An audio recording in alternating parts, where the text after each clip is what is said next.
Welcome to the greatest lecture of the year, the lecture on the Revolutionary War. Certain a topic close to Mr. Bell's heart because he spent lots of money and lots of time dressing up as a soldier in the Revolutionary War and going off on weekends to fight fictitious battles in his spare time. So, with that, let's try to discover why the Revolutionary War captivates Mr. Bell so much and learn some relevant history as well. So here we go. So on the eve of this revolution, what are the advantages and disadvantages of both sides? Well, to start with the British. The British, of course, have one of the most powerful militaries in the entire world. They dominate the high seas. They have the strongest navy. In terms of their army, though it's smaller than rival powers like France or Spain, it is certainly more powerful than the American army. The British can boast 50,000 highly disciplined, trained regular troops. In addition, they will be hiring 30,000 Hessian soldiers, Hessians referring to Germany, a province of Germany where they're going to be coming from. And they're going to enlist their support to help to quell the rebellion in the American colonies. Britain, certainly as the economic powerhouse that it is at the time, has seemingly unlimited resources in comparison to the American economy. They are a manufacturing dynamo. The Industrial Revolution is in its early stages in Great Britain, and certainly in America it has not yet began. Britain can also draw on the fact that 1/3 of the American population is not on the side of the Patriots. That about a third of the population, historians estimate, wanted to remain loyal to the crown and rejected the idea of independence.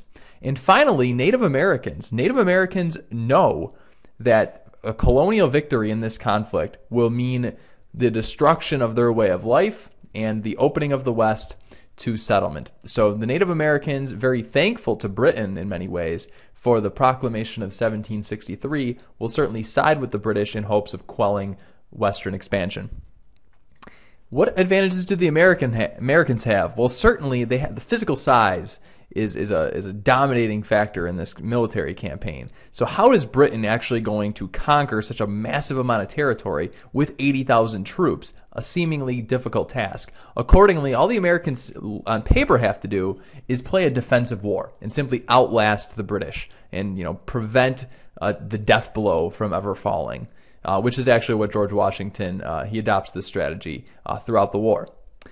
Disadvantages for the British. They are prosecuting a war from 3,000 miles away. They have to plan everything 6 months in advance. That's going to be difficult to do given the logistics of the 18th century.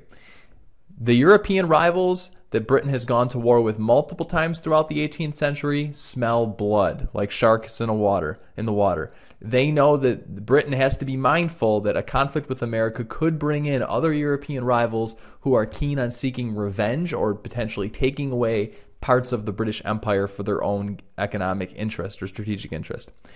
Political divisions. So Parliament is actually quite divided over the American Revolution. So the Tories, the Conservative Party, which is the mouthpiece pretty much for the monarchy, is certainly in favor of prosecuting this war. However, the Whigs, given their belief that the monarch is always growing too powerful, the Whigs are fearful that if the king triumphs in this conflict, in which they view as certainly him exceeding his authority and potentially growing in terms of his political power, the Whigs believe that this victory could translate into the king trying to exercise additional political power at home. So they're fearful, and as a result, they oppose, in many cases, the prosecution of this war effort. And finally, what strategy are the British going to adopt? I mean, how do you subdue such a massive continent? And that's something that ultimately, in the end, does the British military effort in. Military-wise, for the Americans, huge disadvantage. So George Washington will never have more than 20,000 troops under his command. The American military, the Continental Army, when it is initially formed, is not up to the standards of European-style warfare. It cannot go toe-to-toe with the British Army in the open field. It is not until later stages in the war, after the army's whipped into shape by the Baron von Steuben, that Washington is even willing to allow his troops to fight in an open field battle against the British. Typically, Washington's strategy is only fight when you absolutely have to and on ground of your choosing. Otherwise, avoid conflict at all costs. The American economy is going to suffer mightily during this conflict. Inflation will run so rampant that we get the phrase, "It's not worth a continental dollar." So the currencies that are issued during the war become absolutely worthless. Keep in mind that the mercantilism that existed over the last 100 years has retarded the growth of American manufacturing. So supplies, gunpowder, artillery, etc., even uniforms are going to be difficult to produce. And ultimately, of course, you're going to have political division within the colonies. Whereas the New England colonies were very gung-ho for independence, and many of the sister colonies were brought along slowly. During the war, not every colony is willing to pay taxes or to supply the necessary resources for winning this war effort. So certainly some colonies contribute more than others, and at the end of the day, certain colonies will have a higher debt load than others, and that's going to be a problem going forward when we create a new government. So to explain a little bit about the Loyalists, huge factor in this war. So a third of the population. Well, who would be a Loyalist? Well, if you look at this map, you'll notice that every single port city, with the exception of Boston, every single major city in the colonies, with the exception of Boston, has a high country or a high percentage, high density of loyalism. Now, why is that? Why the port cities? Well, think about it. Mercantilism, right? The merchants benefit from trade with Great Britain. So you have a class of people who, are getting rich off of this trade. Why would they want to see that interrupted? Why would they want to see the relationship with Great Britain altered? That's going to potentially wreak economic havoc on them and their lives. So loyalists, as a rule of thumb, tend to be more affluent than the average citizen at that time. They also might be employed by the British government. So customs officers, petty bureaucrats who might have government jobs, certainly they're not going to turn their back on the government that's giving them their daily bread. And then finally, members of the Anglican Church. So if you're a priest or you have very strong ties to the Anglican Church, there's a good chance that you will remain loyal to the crown as well. And if you notice in the purple areas, these are areas that are strongly contested. Well, one of these areas, to focus on North and South Carolina, this is called the backcountry. And we've mentioned the backcountry before, but just to reiterate these points, because it's going to be important when we talk about the Southern campaign that the British wage in the latter years of the war.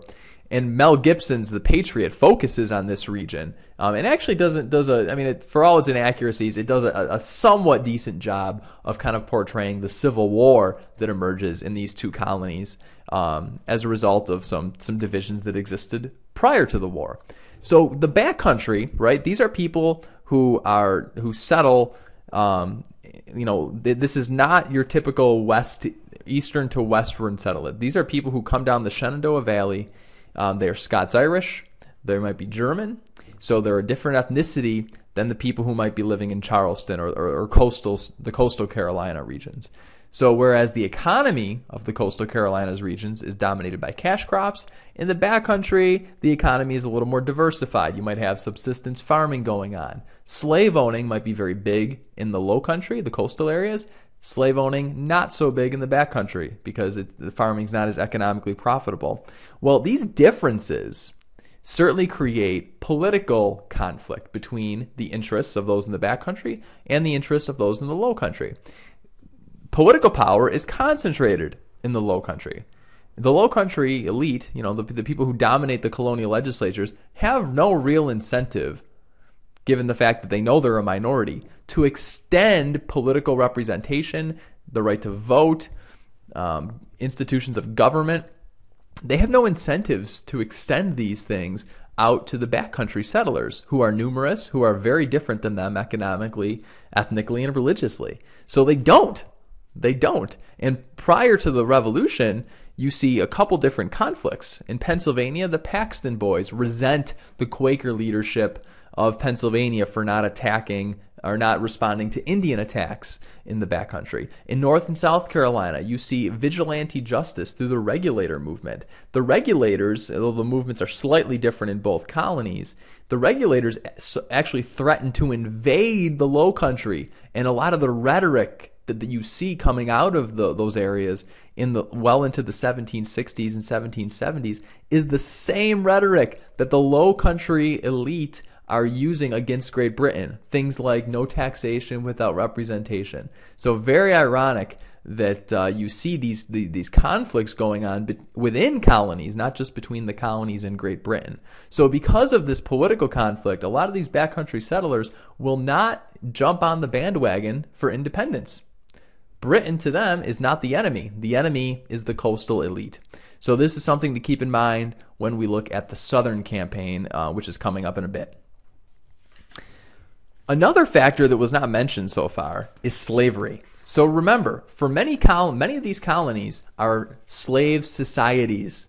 So slaves in South Carolina, for instance, make up over a majority of the population. In Virginia, the slave population is quite sizable, though not a majority. The British point out the hypocrisy of the Revolution. A British writer named Samuel Johnson, why is it that the loudest yelps for liberty are heard among the drivers of Negroes? Seemingly it is hypocrisy.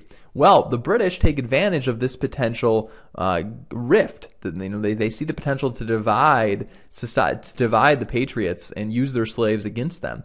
Lord Dunmore is the governor of Virginia, the royal governor of Virginia. He issues a proclamation in early 1776, which actually has the adverse effect of driving in Virginia towards independence. Dunmore threatens to free the slaves of anyone who rebels against the royal government. Well, many blacks get news of this, that Dunmore's offering freedom, and they flock to his lines. Dunmore enlists them and creates what's called the Ethiopian Regiment, and he actually arms black troops to be used against the colonists. Now, this is just appalling to the average white landowner, average white slaveholder, and as a result only drives them further into the independence camp.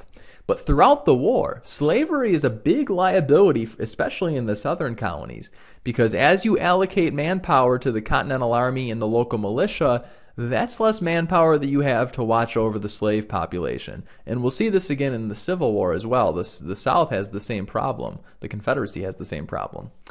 In the North, however, a lot of slaves are actually able to enlist in the Continental Army and are promised freedom at the end of the war, in addition to being promised land, much like any white man who enlists in the Continental Army.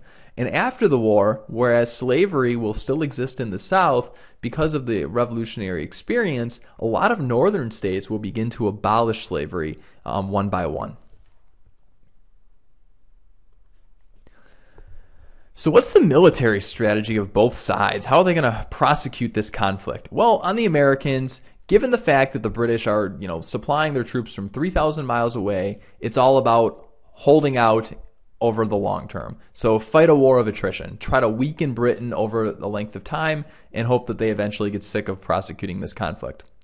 While Washington is certainly trying to train his army to stand up to the British in the open field, and by the end of the war they certainly will be able to, the rest of the conflict is dominated by guerrilla tactics.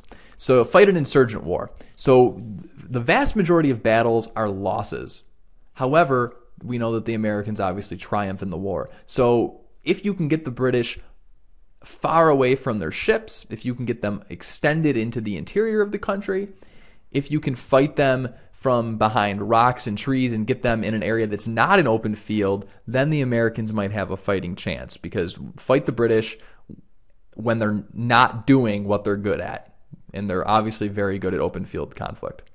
And then the final American strategy, make an alliance with one of Britain's enemies. And this is going to be France. Spain will also get into the war as well. But it's the French alliance that certainly is going to bring ships, men, and money, which are huge for the American colonists. On the British side, the British think that New England is the hotbed of this revolution, and the rest of the colonies do not share the same fervor. So the British think if we can cut off New England from the rest of the colonies, this rebellion might be quelled. So we'll talk about the strategy that they use to try to accomplish that. They also think that we can if we blockade the ports, blockade the coastline, and prevent supplies from getting in from potentially countries like France, that the colonists don't have the manufacturing capacity to survive this war. And then finally, use the loyalists. So use that 33% of the population against the colonies. Certainly in many ways, fight an insurrection. Encourage the loyalists to come out of hiding and take up arms in favor of the king, which is something that the British do not do very well. They squander the potential for loyalist support, and we'll talk about that shortly. So let's talk about the different campaigns then. So the first phase is the Northern Campaign. So after some early victories in Massachusetts, so certainly the battles of Lexington and Concord we talked about in class already, and after the Battle of Concord, the British are retreating back to Boston after being chased by thousands of militiamen. Well, in Boston, the British are certainly surrounded by Patriot militias, and guns that have been captured by a surprise attack on Fort Ticonderoga and Crown Point. The General Henry Knox is able to take these artillery pieces from the Fort Ty and Crown Point, haul them over a mountain range all the way to Boston, and now you have these guns on the high ground overlooking Boston. The British Army evacuates, seeing that it's they're not going to survive with artillery pieces over their heads, and they evacuate and will later plan a strike on the New York City, which is coming in 1776. Well, in an effort to try to deprive the British of some operating bases, the Americans, after the Boston campaigns, take two different armies and send them both to Montreal and Quebec to try to defeat the British in those areas and take possession of Canada as a 14th colony and prevent the British from certainly using those as launching points for further attacks. So Benedict Arnold and Richard Montgomery both lead these attacks. Arnold is shot in the leg, and Montgomery is killed in what turns out to be one of many failed invasions of Canada throughout U.S. history. So once the British evacuate Boston, and having held on to Canada, they will begin to plan what will be the largest military action in the 18th century, and that is the Battle of New York. So just days after the signing of the Declaration of Independence, a massive British armada and tens of thousands of troops will surround Manhattan Island, which is obviously divided by the East River and the Hudson River, and the colonists, without a navy, are pretty much trapped. George Washington is lucky to escape with his life and his army's life at this battle. And there's some speculation that the British could have dealt a death blow to his army on Long Island, but they did not. And this is kind of an issue for the British, right? How do we fight, knowing that at the end of the war, if the British win, they want reconciliation. They want the colonies to remain part of their empire. So you have to fight kind of a polite war then. You can't lay the death blow on them and crush them and tyrannize them the way you might the French, because these are their children. They just have to, stop the disobedience and bring them back into the fold of the warm embrace of a parent. So General Howe, who's the commander at the time, does not crush Washington's army on Long Island, and in the morning mist, morning fog, Washington is able to sneak his army from Long Island onto the mainland. And very controversial as to why this happened. Was it Washington's tactical abilities, or was it Howe not dealing the death blow, thinking that they had won, that the revolution was not going to last that long, and kind of with his eyes on reconciliation rather than the death blow. But after this battle, there are calls for Washington to be fired because it's such an embarrassment. I mean, this is obviously one of the largest cities in America, a huge trading point, and the British, are now in control of this and will be for the remainder of the war. At the end of 1776, then, which is a pretty bad year for the British, or for the colonists militarily, especially after the Battle of New York, Washington knows that his army has not earned a victory, and he's actually encountering a problem. The troops, when they signed up for 1 year of service, and his troops are nearing the end of their enlistments. Well, Washington, in a rather bold gamble, from Pennsylvania, where he's currently residing with his army after the Battle of New York. He stages a very daring nighttime raid across the Delaware River.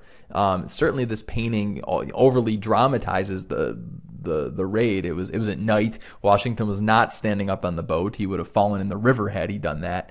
But he leads his Continental forces across the river and captures at the Battle of Trenton a sleeping Hessian regiment that had, not predicted this, nor were they prepared for it. And Washington does this, of course, in Christmas Eve and Christmas Day. So he kind of catches the Hessians off guard. But it certainly is a morale booster and kind of reaffirms his strategic brilliance and his ability to lead this military campaign, which many people were calling into question just a few months earlier.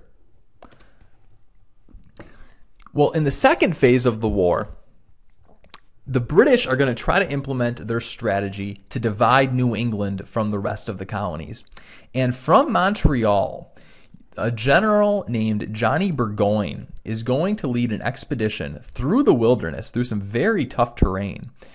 From Montreal, his plan is to cut all the way down through Albany and use the Hudson River, therefore, to flow troops all the way down to New York, which the British are in control of. So if they can establish control of this north-south artery, then New England is effectively cut off from the rest of the country. Well, Burgoyne is hoping, it's supposed to, on paper, General Howe, who is currently in New York, is supposed to be cut north towards Albany, in hopes of linking up with Burgoyne to help make his southern drive easier, and to potentially hold Washington's army in the middle colonies and prevent them from intercepting Burgoyne's forces. Well, Howe, instead of helping Burgoyne, abandons New York for Philadelphia. Howe, and there's speculation as to why this happens, but the theory is that Howe saw an opportunity to lay a death blow to Washington's army outside of Philadelphia, and at which point we get a couple different battles, Monmouth, Germantown, and Brandywine. And at the end of the day, Howe does take Philadelphia, sends the Continental Congress scurrying for their lives. But by doing so, he has left Burgoyne high and dry. Now, as Burgoyne is proceeding further south, he finds that he is in very much enemy territory, and thousands of militiamen are targeting his supply lines. His progress through the wilderness is very slow as he brings this massive army with this massive supply train. And ultimately, Burgoyne will be defeated and his army will be captured at the Battle of Saratoga, which is often viewed as the turning point of this war. Now, the Battle of Saratoga, therefore, it's the first time that an American army captures a British army. And because of this, this is going to help Ben Franklin, who's currently in Paris negotiating with the French government. This is going to help give the French a motivation to get into this war. So the French, they're not going to get into a world war with Britain unless they see that the Americans have a fighting chance. And Saratoga helps to establish that idea. So in general, then, New England is saved. New England is not cut off from the rest of the colonies. So the British, therefore, they've taken New York, they've fled Boston, they are in control of Philadelphia. So what are they going to do next? Well, the British turn their attention now in the later years of the war, 1779, 1780, 1781, to the southern colonies. Now, why would they do this? Well, Britain thinks that there's actually more loyalists in the south. And their intelligence is actually pretty true on that. The problem is that the British don't effectively protect the loyalists when they go into the South. Southern resources are also seen as more valuable. So New England's economy was never that valuable to the British. But the cash crops of the South and the trading relationship they have with the southern colonies certainly are. Now, in the Southern campaign, the British do win a small number of victories, and they actually are able to conquer another American army and capture them at the Battle of Charleston. But what the British will do after the fall of Savannah and the fall of Charleston, the British will move into the interior to try to certainly drum up loyalist support and get those people to rise up and fight alongside the British against the colonists. Well, the problem is anytime the British gets away from the coastline, right, they're taking themselves away from their ships, which are, exist to resupply them. As the British get away from the coastline, this is where guerrilla warriors are going to strike. So just to go back to the previous slide, two men in particular, Francis Marion and Daniel Morgan, both of these are two excellent guerrilla warriors who make the British life hell as they move through the backcountry.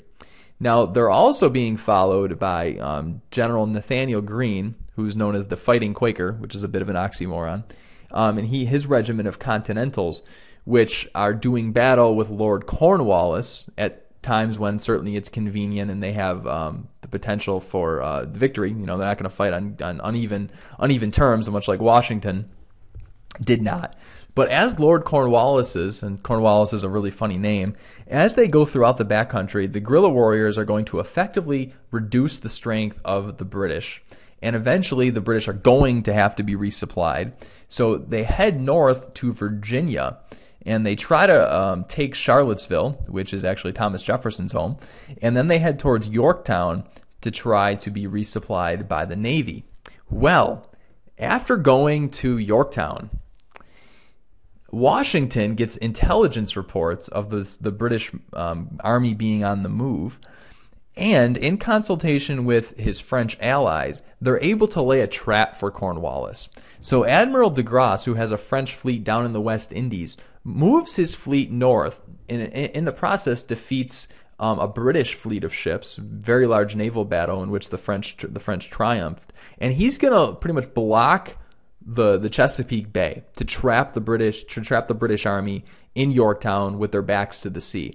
At the same time, Washington is taking his army from the northern colonies in Philadelphia area and marching them south about 300 miles to besiege Yorktown. So ultimately, at the Battle of Yorktown, it's a very slow siege, but Lord Cornwallis and his weakened British force is entirely surrounded, and eventually Cornwallis will surrender his forces, at which point the fife and the drummers will play a very famous tune called "The World Turned Upside Down." And it's memorialized in this famous painting by John Trumbull, who is a very famous painter from this time period. A lot of famous Rev War scenes come from his paintbrush. So, Yorktown is typically seen as the final battle of the war, even though the war is going to continue on for another year. So the war of attrition ultimately wins. The war of attrition, wears down the British. The Whigs will come to political power. The Tories will lose. And they will be eager to negotiate a peace agreement with the colonists. But some other people ask, what are some other reasons why the British will lose? Well, let's take a look at this video.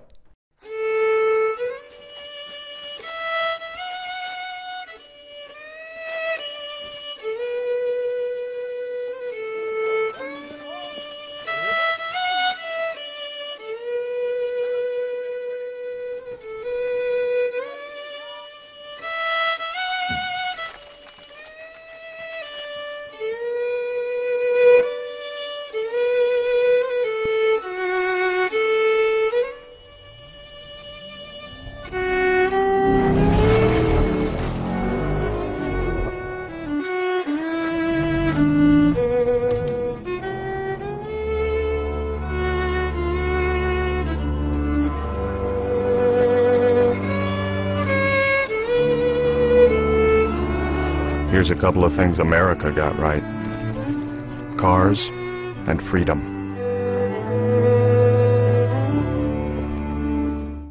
I like it when big corporations incorporate U.S. history into their advertisements.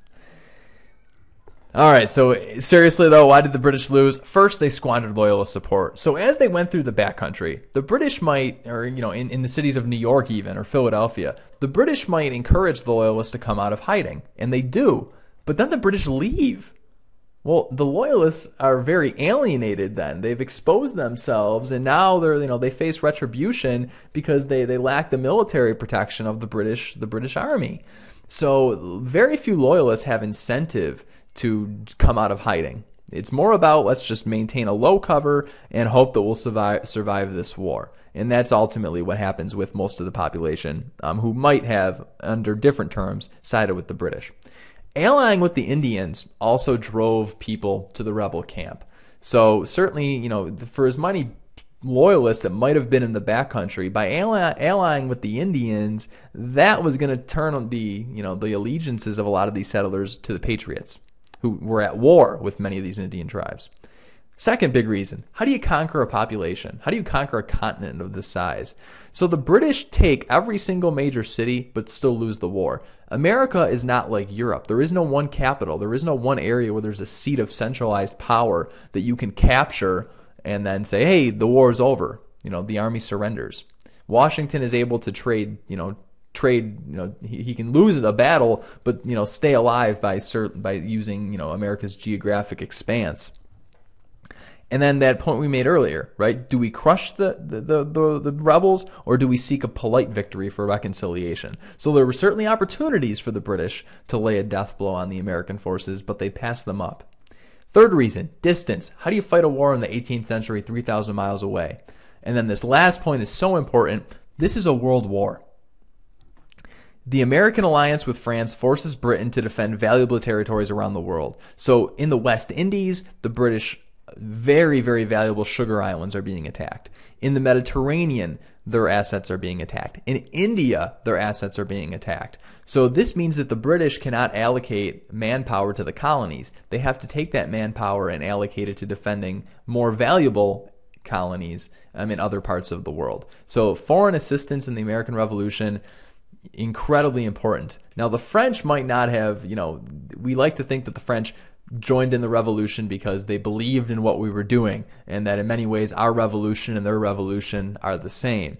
Well, there's certainly some self-interest involved in this. France knows that this is an opportunity to humiliate Britain and to get revenge for the 7 Years' War, and that is a large part as to why they're doing it. So finally, to wrap this up, the Treaty of Paris. So what are the terms of the treaty that end the Revolutionary War? Well, first of all, the British recognize American independence. Secondly, the western border of the country is extended all the way to the Mississippi River. Now, this is a really interesting point. The French were hoping that this territory, given the fact that they have an alliance with America, when this treaty was negotiated, the French hoped that a lot of this territory that was west of the Appalachians would go to them. However, the Americans play their ally at the peace table. The British know that the Americans want this land. They know that the French want this land. So the British are actually the kingmakers here. They get to decide who's going to get it. Well, the British don't want the French to get more powerful, and the British don't want the French to have a foothold in the New World and potentially threaten Canada, which Britain still controls. So Britain goes to America and they seek a very quick reconciliation. So even though they fought a very bloody war for 8 years against each other, they're very eager to reconcile to counter the French threat. And America, to an extent, stabs its ally in the back. Third point, Americans gain fishing rights off the coast of Newfoundland. You might think that, wow, who cares? Well, it's actually a heck of a lot of fish. And I like cod, and they catch a lot of cod off Newfoundland. Fourth, concessions on loyalists. So the colonists, the Americans now, are supposed to restore the property that was confiscated during the war of any loyalists, and they're supposed to stop any persecution of loyalists, both of which are not followed to the T. And then finally, any debt that was owed to British merchants prior to the war is still owed to those merchants after the war. So this is going to be a problem going into the critical period, as it's called, the period when America is, struggling to create a government because our economy is going to be racked in large part by that debt. So with that is the Revolutionary War, and I look forward to talking with you in class about some of the tactics of the war and the 18th century warfare in general. So with that, good night and good luck.